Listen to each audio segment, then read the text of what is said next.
Good morning. My name is Christy Towns. I'm currently the administrator at Wattsboro Elementary School.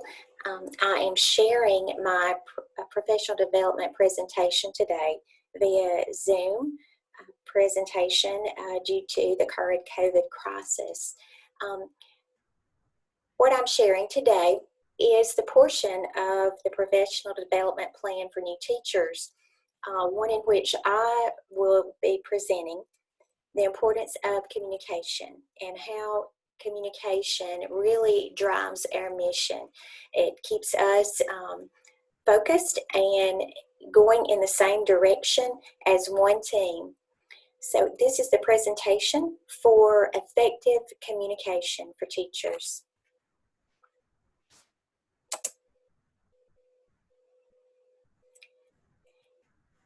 In order to break the ice and get everyone involved and perhaps let teachers get to know each other when they have not had the opportunity to really get to know each other's personalities, I planned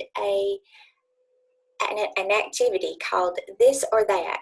And this is just an icebreaker that gets everybody up and moving. And it is really an informal debate on very light topics. I'm going to pose the question, which animal makes a better pet, a dog or cat? And then teachers are going to choose a position, and they are going to signify their choice by either gathering to the left side of the room or the right side of the room, depending upon their choice. And after the teachers are there, they will engage in a 1-minute chat with each other to determine why that is their choice. And this allows the teachers to make connections without anxiety, without being put on the spot right in front of an entire group. And my plan is to do this with vacations as well. Do you prefer mountains or do you prefer the beach for a vacation, which is most relaxing? And then ask the teachers to gather either at the front of the room for mountains or the back of the room for beaches. And again, they will engage in a conversation about why they feel this way. I want to impart upon the new teachers why effective communication is vital to our success as a school and to our success as professionals. And not only just in communicating informally with each other, but also as a grade level cohort within our school. Grade levels work together and plan together and do so based on meeting regularly and effectively communicating the things that they're doing in their classroom and how it's affecting the achievement of their students. Not only within the grade level cohort is it important to engage, but also vertically. It's important, for example, for kindergarten teachers to be able to talk to first grade teachers so that they can effectively and seamlessly bridge instruction from one grade level to another. It's also important for teachers to feel like that they can communicate with me, with the administration, so that they have a clear understanding of expectations and I have a clear understanding of their needs. And one of the most important things is to be able to effectively communicate with parents.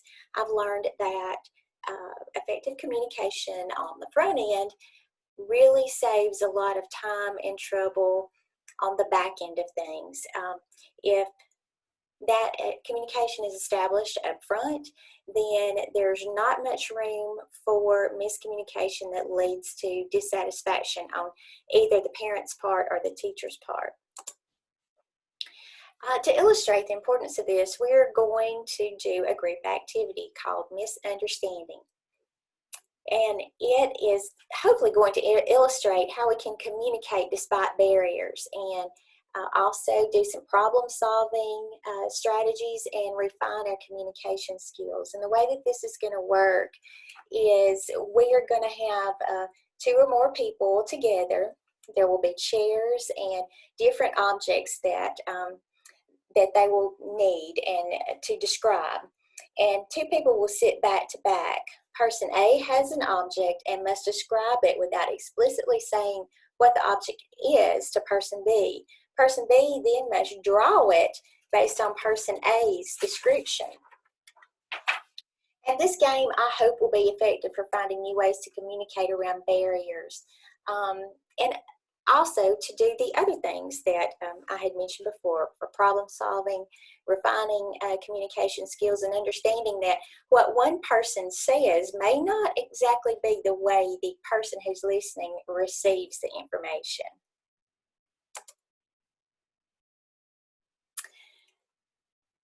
And leading in to the importance of communication from the misunderstanding game, I want our new teachers to understand how we have a universal source for communication throughout our school. Our school-wide parent communication platform is through the Seesaw app. And we expect 100% parent participation, and it just requires the parent to download an app on their phone that is a two-way, it establishes a two-way communication between the teacher and the parent. And in addition to just being able to communicate back and forth, there are student engagement activities where the teachers sometimes share homework activities. It can work on a tablet, a computer, or a cell phone.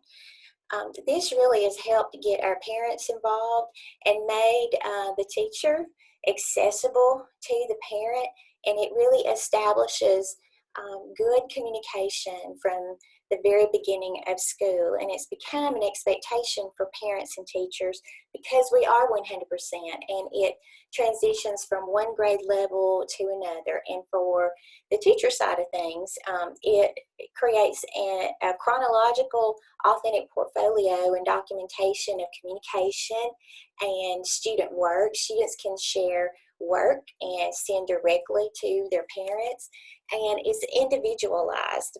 The teacher has the choice of sharing something with everyone in the class, or all the parents in the class, or just individually. And that's how we normally do things, unless it is a school-wide, group-wide activity, because we always want to observe privacy law. I'm also going to explain to the teachers how that they can get parents to sign up. It's simply through scanning a QR code, and how we plan to do that is on our orientation day for students. We hope that all parents leave the orientation with their Seesaw account already in place, so that we can begin establishing that communication. To further drive home the importance of communication, I thought that this was a perfect example. It's not what you say, it's how you say it.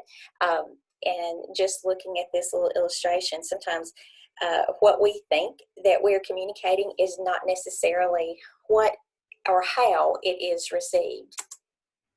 And that's because there is a complicated cycle for communication.